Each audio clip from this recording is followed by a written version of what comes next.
یوې غټې تیږې پورې یې وتړه چې د اوبو لاندې لاړه شي بېرته راپورته نه شي.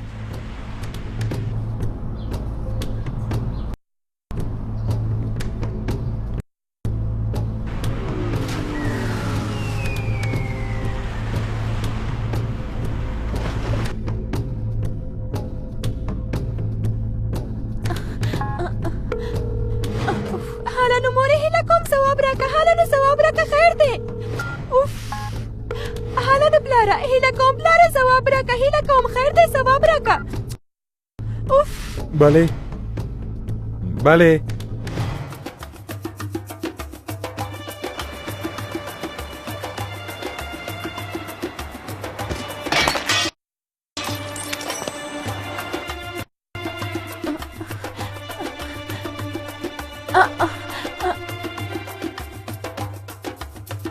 ته نور له خپل حد نه تېر شي محمد جانه. مخکې ځل دې وویل چې څوک برمته شوی، و دې ویل چې دلته ورلګېدنه شوې، و دې ویل چې قتل شوی، اوس هم وایې چې څوک وژل شوی. په خدای قسم خورم چې رښتیا وایم پولیس کاکا ما په خپلو سترګو ولید باور وکړه.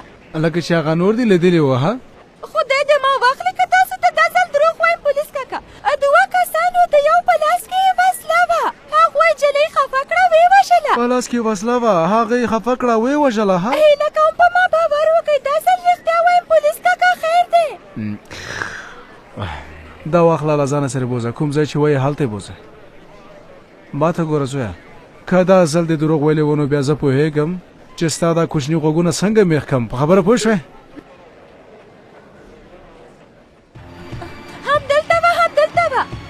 همدلته راځئ، زه دلته ورته پټ شوم، هغه جلۍ دلته ووژله رښتیا وایمه.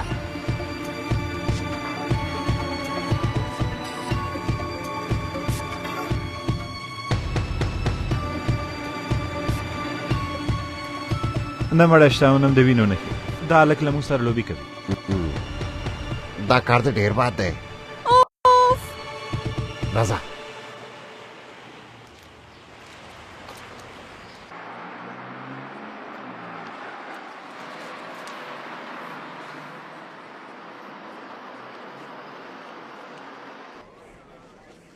غواړم تاسو د ورکېدلو شکایت وکړم امیر صاحب. مهرباني وکړئ کښېنئ راته یې ووایئ. ورک شوی کس څوک دی؟ نسرین پولاد لور مې ده. لور مې له دې شوق سره په یو ښوونځي کې ده. پوهېږې چې مخکې څه کړي وو؟ د زلزلې زنګ یې وهلی او ټول ښوونکي د باندې راوستي وو. خدای دې پلار او مور ته ورته صبر ورکړي. زوی ته څه ستونزه لرې؟ ستاسو د لور وروستی انځور همدا دی؟ هو وروستی دی، یو میاشت مخکې اخیستی و. مخکې له دې چې ورکه شي څه یې اغوستي ول؟ په ځان کې څه ډول جامې وې؟ سرې جامې اغوستې ولې او نور څه ول زویه؟ پتلون یې اغوستی و. هو امیر صاحب تور رنګ پتلون یې اغوستی و.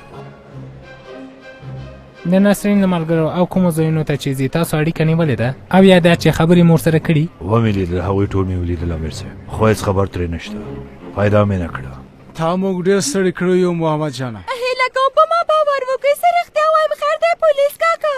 زویه ته هره ورځ هر څه وینې نو اوس نو خپل کارونه پرېږدو او تا پسې منډې وهو. زویه تا ویلي و چې دوه کسان دې لیدلي دي، د هغوی نښې ووایه. یو سپین ږیری سړی و او بل یم یو ځوان هلک و. امیر صاحب دوی وایي چې لور یې ورکه شوې.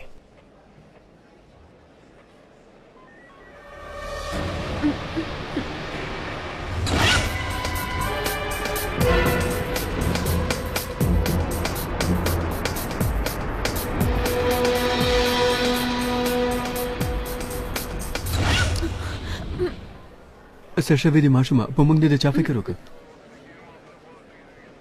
خیرت خدای امیر صاحب دې ماشوم څه کړي دي؟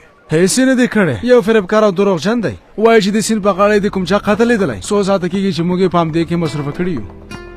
حالا نو دا یې کور ته ورسوئ. راځه چې ځو محمد جان.